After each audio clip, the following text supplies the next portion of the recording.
Hello friends, you are welcome to my channel study with Aarti Gupta. आज इस video में हम लोग एक विक्टोरियन नॉवेल को डिस्कस करेंगे जिसका टाइटल है वुदरिंग हाइट्स। इसको लिखा था एमरी ब्रॉन्टे ने अंडर द पेन नेम एलिसबेथ। ये नॉवेल पब्लिश हुआ था 1847 में। फ्रेंड्स, मैं आपको थोड़ा सा ब्रॉन्टे सिस्टर्स के बारे में बता दूं जो कि बहुत ही ज़्यादा इम्पॉर्टेंट है। ये जो एमरी ब्रॉन्टे हैं, इनकी दो सिस्टर्स और थी, जैसे कि शार्लोटे ब्रॉन्टे और एने ब्रॉन्टे। इन तीनों ही सिस्टर्स को ब्रॉन्टे सिस्टर्स के नेम से जाना जाता है। इन तीनों ही सिस्टर्स ने अपनी नॉवेल अपने रियल नेम से नहीं पब्लिश कराई थी, बल्कि इन्होंने पेन नेम अडॉप्ट किया था। रीजन क्या था पेन नेम अडॉप्ट करने का? तो पेन नेम इसलिए अडॉप्ट करना पड़ा क्योंकि विक्टोरियन एज में फीमेल कैटेगरी के लिए कुछ फिक्स टॉपिक्स थे कि आपको इन्हीं के ऊपर लिखना है। तो शार्लोटे ब्रंटे ने अडॉप्ट किया जो नेम वो था क्यूरेल बेल। एमी ब्रंटे ने अडॉप्ट किया एलिसबेथ, और जो एने ब्रंटे थी उन्होंने एक्सेप्ट किया एक्टर बेल। तो ये तीनों ही ब्रंटे सिस्टर्स के निकनेम है। फ्रेंड्स, शार्लोटे ब्रंटे का मोस्ट फेमस नॉवेल जेन आयर और एने ब्रंटे का most famous novel Agnes grey ये चैनल पे अपलोड हो चुका है। इसका लिंक मैं डिस्क्रिप्शन बॉक्स पे दे दूंगी, तो अगर आपने अभी तक नहीं देखा तो आप जाकर देख लीजिएगा। So friend, this was a basic introduction. अब आइए सीधा चलते हैं प्लॉट की तरफ। तो फ्रेंड्स, स्टोरी की स्टार्टिंग होती है 1801 का ईयर चल रहा है और लेट सर्दियों का टाइम है। यहाँ पे लॉकवुड आता है। लॉकवुड जिसने कि थ्रश क्रॉस ग्रेंजे में घर उसने किराए पे लिया हुआ है। ये थ्रश क्रॉस ग्रेंजे एक आइसोलेटेड जगह है इंग्लैंड में। जब लॉकवुड यहाँ पे आता है तो उसकी मुलाकात होती है इस थ्रश क्रॉस ग्रेंजे के मालिक हीथ क्लिफ से। हीथ क्लिफ जो कि एक वेल्दी मैन है और इस टाइम पे वुदरिंग हाइट्स पे रहता है। वुदरिंग हाइट्स जो कि थ्रश क्रॉस ग्रेंजे से 4 माइल्स की दूरी पे है। लॉकवुड जब यहाँ पे आता है तो हीथक्लिफ उसके साथ अच्छा बिहेव नहीं करता। जब सेकेंड टाइम आता है तो उस घर के डॉग्स इसके ऊपर अटैक कर देते हैं। प्लस इसको कुछ अजीब सा कुछ ऐसा फील होता है जैसे कुछ घोस्टली पावर यहाँ पे हो। तो ये सब जानना चाहता था एग्जैक्टली कि यहाँ पे लास्ट टाइम क्या क्या हुआ है, यहाँ पे कौन से लोग रहते थे। तो ये उस घर की हाउसकीपर नेली डीन से पूछता है। हीथ क्लिफ की स्टोरी भी पूछता है। नेली उसको बताने के लिए तैयार हो जाती है और फिर वो बताना स्टार्ट करती है वुदरिंग हाइट की स्टोरीज़, जो कि मेन स्टोरी है इस नावल की। जो इस नावल का टाइटल है वुदरिंग हाइट्स, वो एक जगह एक घर का नेम भी है वुदरिंग हाइट्स। फ्रेंड्स, अब नेली बताना स्टार्ट करती है उस वुदरिंग हाइट्स के बारे में। कहती है कि इस वुदरिंग हाइट में एक फैमिली रहती थी, अर्नशॉ फैमिली, जहाँ पे मैं एज अ सर्वेंट काम किया करती थी। इस अर्नशॉ फैमिली में मिस्टर अर्नशॉ, मिसेस अर्नशॉ और उनके 2 बच्चे रहते थे, जिसमें कि बेटे का नेम था हिंडले और बेटी का नेम था कैथराइन। एक बार मिस्टर अर्नशॉ लिवरपूल जगह से वापस आते हैं और वो अपने साथ एक ऑर्फन बॉय को लेके आते हैं जो कि एक डार्क स्किन बॉय था। इसका नाम हीथ क्लिफ रखा जाता है। अब इस फैमिली में 3 बच्चे हो गए थे। जो हिंडले था वो तो इससे बहुत ही ज़्यादा जेलसी करता था। उसका रीज़न ये था कि मिस्टर अर्नशॉ उसको अपने बच्चे जैसा ही प्यार किया करते थे, लेकिन कैथराइन और हीथ क्लिफ में बहुत ही अच्छी बॉन्डिंग थी। अब जब मिस्टर अर्नशॉ ने ये देखा कि हिंडले की जेलसी डे बाय डे बढ़ती जा रही है, तो उन्होंने हिंडले को बाहर कॉलेज पढ़ने के लिए भेज दिया। अब हिंडले के जाने के बाद अर्नशॉ फैमिली में 2 ही बच्चे बचे, एक कैथराइन और एक हीथ क्लिफ। इन दोनों की बॉन्डिंग बहुत ही ज़्यादा अच्छी थी। यहाँ पास ही में एक और फैमिली रहती थी जो कि थी लिंटन फैमिली। अब फ्रेंड्स, लिंटन फैमिली में भी मिस्टर लिंटन, मिसेस लिंटन और उनके 2 बच्चे रहते थे, जिसमें बेटे का नेम था एडगर और बेटी का नाम था इज़ाबेला लिंटन। फ्रेंड्स, ये बहुत ही अच्छी और एक कल्चर्ड फैमिली थी। तो हीथक्लिफ और कैथराइन हमेशा इन लोगों के बारे में जानने के लिए क्यूरियस रहते थे कि ये लोग कैसे रहते हैं, इनका रहने का तरीका क्या है, ये लोग करते क्या हैं। अब फ्रेंड्स, 3 साल बाद मिस्टर अनशॉ की डेथ हो जाती है, जिसके बाद इस वुदरिंग हाइट्स पे पूरी तरीके से हिंडले का कब्जा हो जाता है। ये पढ़ाई करके वापस आ जाता है जब इसके फादर की डेथ हो जाती है, और ये अब पूरी तरीके से फ्री है, और ये हीथक्लिफ के साथ बहुत ही ज़्यादा गंदा बिहेव करता है। जब ये वापस आया है तो ये अकेला नहीं आया है, इसकी शादी हो गई है और ये अपनी वाइफ फ्रांसिस के साथ आया हुआ है। अब ये हीथक्लिफ के साथ बिल्कुल लेबर की तरह बिहेव करता है। मिस इसकी जेलसी अभी भी ख़त्म नहीं हुई थी और ये हमें अभी देखने को मिलती है। इतने साल कॉलेज में रहने के बाद भी इसको हीथक्लिफ से वही जो बचपन में जेलसी थी, आज भी उसी तरीके से ये उसके साथ बिहेव करता है। अब फ्रेंड्स, क्या होता है, एक बार कि कैथराइन और ये हीथक्लिफ दोनों ही खेलते खेलते लिंटन फैमिलीज के पास पहुंच जाते हैं, मीन्स थ्रश क्रॉस ग्रेंजे के पास पहुंच जाते हैं, जहां पे उनका डॉग कैथराइन के ऊपर अटैक कर देता है और उसको चोट लग जाती है। तो मिसेस लिंटन बोलती हैं कि अब तुम यहीं रह जाओ, मैं तुम्हारी केयर करूंगी और जब तुम ठीक हो जाओगी तब मैं तुम्हारे घर तुमको भेज दूंगी।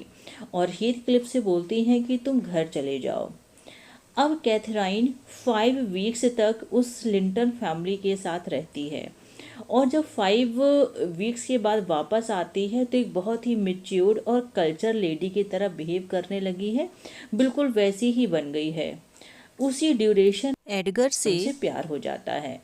अब इसको क्योंकि लगता था कि उसका स्टेटस बहुत अच्छा है, वेल्दी भी है और सोसाइटी में रहने लायक भी है, जबकि वो प्यार करती थी हीथक्लिफ से। जब वो वापस आती है तो अपनी मेड सर्वेंट नेली को बताती है कि मैं ना हीथक्लिफ से शादी नहीं कर सकती, मैं प्यार तो नो डाउट उसको करती हूँ, लेकिन मैं उससे शादी नहीं कर सकती। ये सारी बातें हीथक्लिफ सुन रहा था, बिना रीज़न जाने, केवल एक सेंटेंस सुन के कि कैथराइन मुझसे शादी नहीं कर सकती, वो वहाँ से घर छोड़ के चला जाता है। फ्रेंड्स, हीथक्लिफ के जाने के बाद इस वुदरिंग हाइट्स में जो फ्रांसिस थी, इसकी हिंडले की वाइफ है, इसको लेबर पेन होता है और ये एक बेटे को जन्म देने के बाद उसकी डेथ हो जाती है।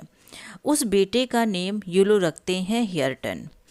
अब फ्रेंड्स, ये जो हिंडले है ये पूरी तरीके से आज़ाद हो चुका है, क्योंकि अब इसके फादर भी नहीं है और इसकी वाइफ भी नहीं है। ये बहुत ही बुरी तरीके से गैम्बलिंग करने लगता है, ड्रिंक करने लगता है और इसके ऊपर बहुत सारा कर्जा भी हो जाता है।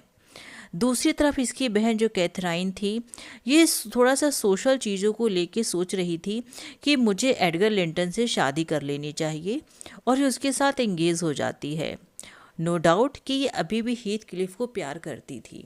फाइनली ये डिसाइड करती है कि शादी करेगी और इसकी और एडगर की शादी हो जाती है। अब फ्रेंड्स, 3 साल बाद जब हीथक्लिफ वापस आता है तो उसके अंदर पूरी तरीके से बदले की भावना है। एक तो किसके लिए है, एक तो सबसे पहले है उसे हिंडले के लिए, जिसने इसके साथ हमेशा से ही बहुत गलत बिहेव किया हुआ था। हिंडले जो कि पूरी तरीके से कर्जे में डूबा हुआ है, इसका एटीट्यूड हीथक्लिफ के लिए अचानक से चेंज हो जाता है। ये बहुत ही अच्छा बिहेव करता है इस उम्मीद से कि शायद ये मेरी कुछ मदद कर देगा और मुझे कुछ पैसे दे देगा। फाइनली ये उस वुदरिंग हाइट्स को खरीद लेता है, हीथक्लिफ खरीद लेता है और हिंडले की डेथ हो जाती है। अब इस फैमिली में हीथक्लिफ बचा हुआ है और उनका बेटा हियरटन बचा हुआ है। हीथक्लिफ हियरटन के साथ भी बहुत ही ज़्यादा गंदा बिहेव करता है, क्रूअल बिहेव करता था, क्योंकि वो बेटा किसका था, वो हिंडले का ही तो बेटा था। अब फ्रेंड्स, एक दिन कैथराइन इसको मिलती है हीथक्लिफ को और उससे कहती है कि इज़ाबेला लिंटन का तुम्हारी तरफ इंटरेस्ट है और तुम चाहो तो उससे शादी कर सकते हो। एडगर ये देख लेता है कि कैथराइन मिली है जाके हीथक्लिफ से, तो वो उसके सामने एक शर्त रखता है कि तुम हम दोनों में से किसी एक को चूज़ कर लो, क्योंकि ऐसे काम बन नहीं पाएगा। कैथराइन जो इस टाइम प्रेग्नेंट होती है बहुत ही ज़्यादा बीमार हो जाती है। जब ये बीमार हो जाती है तो हीथक्लिफ इसको देखने जाता है और इतने में ही एडगर आ जाता है। एडगर इन दोनों लोगों को एक ही रूम में देख लेता है तो शक करने लगता है और इसी टाइम से ही कैथराइन की तबीयत ख़राब हो जाती है। कैथराइन की तबीयत इतनी ज़्यादा ख़राब हो जाती है कि एडगर के बहुत केयर करने के बाद भी वो अपनी बेटी को जन्म देती है और उसके बाद उसकी डेथ हो जाती है। यहाँ पे हीथक्लिफ इज़ाबेला से शादी कर लेता है, लेकिन उसके साथ ही बहुत ही गंदा बिहेव करता है।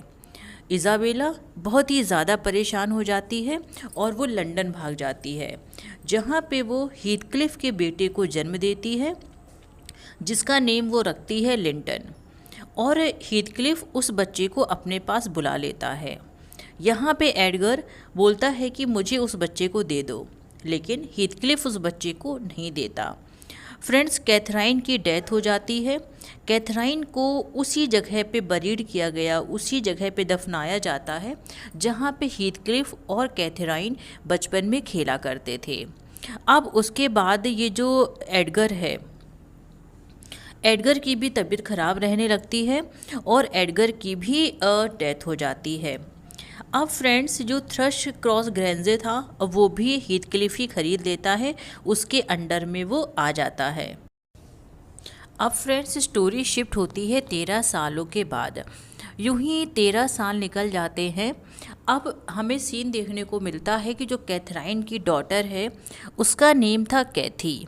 वो एक बार खेलते खेलते इस वुदरिंग हाइट्स तक आ जाती है तो उसको वहाँ पे हेयरटन मिलता है, तो वो दोनों साथ में खेलने लगते हैं। फ्रेंड्स, यहाँ पे जो हीथक्लिफ है वो बहुत ही ज़्यादा गंदा बिहेव करता था हेयरटन के साथ, जैसा कि मैंने आपको पहले ही बताया था, क्योंकि वो उसका हिंडले का बेटा था। हिंडले ने उसके साथ बहुत ज़्यादा गंदा बिहेव किया था तो वो उसके बेटे के साथ गंदा बिहेव किया करता था। और इस टाइम पे जो नेली डीन है, जो कि इस स्टोरी की नरेटर है, वो प्रेजेंट में कैथी की मेड बनकर उसकी केयर करती है। अब फ्रेंड्स, 3 साल बाद कैथी की मुलाकात होती है हीथक्लिफ से। वुदरिंग हाइट्स पे वो उससे मिलने जाती है और लिंटन से भी मिलने जाती है, क्योंकि कैथी और लिंटन दोनों ही एक दूसरे को प्यार करते हैं। फ्रेंड्स, यहाँ लिंटन भी कैथी की तरफ अट्रैक्ट हो जाता है, लेकिन फोर्सफुली होता है, क्योंकि हीथक्लिफ के कहने के बाद ही वो कैथी की तरफ अट्रैक्ट होता है, क्योंकि वो चाहता था कि अगर कैथी और लिंटन की शादी हो गई तो थ्रश क्रॉस ग्रेंज पे भी उसका लीगल राइट हो जाएगा और वो इस तरीके से एडगर लिंटन से अपना बदला भी पूरा कर लेगा। अब क्या होता है, हीथक्लिफ कैथी को अपने घर में बंद कर देता है और ज़बरदस्ती लिंटन की और कैथी की शादी करवा देता है, लेकिन बहुत ही जल्दी लिंटन की डेथ हो जाती है। अब इस घर में सिर्फ कैथी और हेयरटन बचे हैं। कैथी, जो बिल्कुल भी हीथक्लिफ के साथ नहीं रहना चाहती थी और यहाँ पे एज अ सर्वेंट काम कर रही है, वो वापस जाना चाहती है अपने घर, लेकिन वो वापस नहीं जा पाती। और अब इस प्रेजेंट टाइम पे इस वुदरिंग हाइट्स में हीथक्लिफ, हेयरटन और कैथी ही रह गए हैं और जो थ्रश क्रॉस ग्रेंजे है वो लॉकवुड को रेंट पे दे दिया जाता है। अब फ्रेंड्स, हीथक्लिफ अकेला बचता है और उसको कैथराइन की बहुत ही ज़्यादा याद आती है। वो उसके घोस्ट से, उसके स्पिरिट से बातें करने लगता है और फाइनली हीथक्लिफ की भी डेथ हो जाती है। अब हेयरटन और ये जो कैथी बचे हुए हैं ये एक दूसरे से प्यार करने लगते हैं और ये डिसाइड करते हैं कि अगली साल न्यू ईयर्स डे में हम लोग एक दूसरे से शादी कर लेंगे। और अब वुदरिंग हाइट्स पे और थ्रश क्रॉस ग्रेंजे पे इन दोनों का ही राज चलता है। फ्रेंड्स, लॉकवुड ये स्टोरी सुनता है और उसके बाद वो जाता है कैथराइन और हीथक्लिफ की ग्रेव्स के पास। फ्रेंड्स, हीथक्लिफ को भी कैथराइन की ग्रेव के पास ही दफनाया गया था और एक साइड उसके हस्बैंड एडगर लिंटन को दफनाया गया था। तो फ्रेंड्स, आई एम श्योर कि अब स्टोरी में कोई भी डाउट आपको नहीं होगा। तो फ्रेंड्स, आज के वीडियो में बस इतना ही। Thank you so much.